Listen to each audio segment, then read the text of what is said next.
লোটে মাছ আমরা সারা বছর একটু আধটু সবাই খাই, আর বাঙাল হলে তো কথাই নেই। আর শীতকালে লোটে মাছ খাওয়ার মজাই আলাদা। নমস্কার বন্ধুরা, আমি জলি, তোমাদের সবাইকে স্বাগত জানাই আমার রান্নাঘরে। আজকে আমি বানাবো লোটে মাছের ঝুরা বা লোটে মাছ ফ্রাই। চলো দেখে নিই আমি এটা বানাতে কী কী নিয়েছি। আমি নিয়েছি পেঁয়াজকলি, পেঁয়াজ কুচি, অনেকটা রসুন আর কাঁচা লঙ্কা, আর নেব বেগুন। বেগুনটা এখানে বের করা নেই তাই তোমাদের দেখাতে পারলাম না। বেগুনটাও কুচি করে নেব। এবার পেঁয়াজ কুচি, তেল গরম করে আমি পেঁয়াজ কুচিগুলো দিয়ে দিয়েছি। পেঁয়াজটা এদিকে ভাজা হতে হতে আমি ওদিকে পেঁয়াজকুলি আর রসুনটা পেস্ট করে নেব। ওইগুলো সব পেস্ট করে নেব। এই যে পেঁয়াজটা আমি ভাজা বসিয়ে দিয়েছি।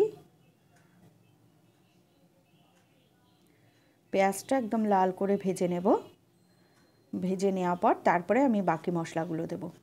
এদিকে এই দেখো পেঁয়াজকলি কুচি করে কেটে রেখেছি। আমি একটু টমেটো সস নিয়েছি আর রসুনটাকে থেতো করে রেখেছি। পেঁয়াজটা বেশ খানিকটা অর্ধেক ভাজা হলে এবার আমি দিয়ে দেবো এর মধ্যে রসুন যে পেস্ট করেছিলাম তার অর্ধেকটা। পেঁয়াজের সঙ্গে ভালো করে লাল করে ভেজে নেব, আর বাকি অর্ধেকটা পরে দেব। দেখতে থাকো। এইবার আমি এর মধ্যে কাঁচা লঙ্কাগুলি কুচি করে দেব। কাঁচা লঙ্কাটা যে যার টেস্ট ওয়াইজ, ঝালটা যে যেরকম খাবে সেরকম দেবে। এই যে লঙ্কাগুলো আমি কুচি কুচি করে এর মধ্যে দিয়ে দেবো। দিয়ে ভালো করে রসুন, পেঁয়াজ আর কাঁচা লঙ্কাটা বেশ লাল করে ভেজে নেব। লাল করে ভাজা হলে তারপরে আমি এর মধ্যে এই যে টমেটো সস দিয়ে দিলাম। একটু টমেটো সস দিয়ে, টমেটো সসটা দিয়ে তারপরে দিয়ে দিয়েছি একটু ধনে গুঁড়ো। জিরে গুঁড়ো দেবো না, ধনে গুঁড়ো আর টমেটো সস। এটা একটা অন্যরকম টেস্ট আনে। আমি একটা জায়গায় এইভাবে লোটে মাছ খেয়েছিলাম, তখন মানে খুব ভালো লেগেছিল। তখন জিজ্ঞাসা করাতে তখন বলেছিল তারা যে এটাতে টমেটো সস আর ধনে গুঁড়ো দিয়ে বানিয়েছি। মশলাটা ভালো করে কষানো হয়ে গেলে তারপরে আমি দেব লোটে মাছ। লোটে মাছটা আমি নুন আর ভিনিগার দিয়ে খানিকক্ষণ মেখে রেখে দিয়েছিলাম, জলটা ঝরিয়ে আমি এবার লোটে মাছটা দিয়ে দিয়েছি। ভিনিগার মাখিয়ে রাখলে লোটে মাছের যে একটা গন্ধ থাকে সেই গন্ধটা একদম কমে যায়।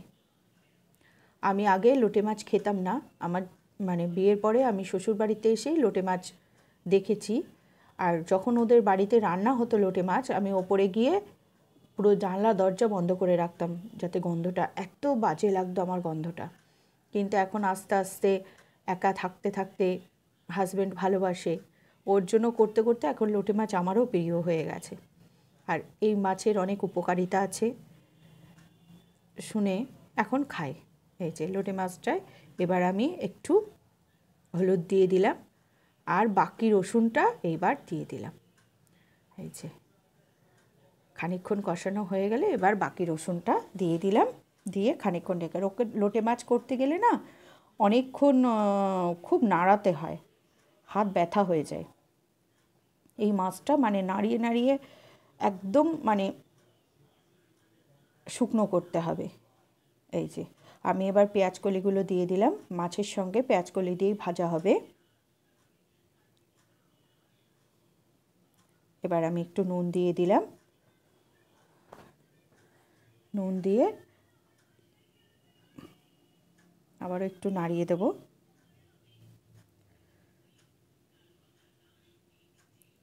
আর আমি নাড়াতে নাড়াতে যে মাঝখানে কাঁটাগুলো বেরিয়েছে সেগুলো সব আমি বাইরে ফেলে দিয়েছি।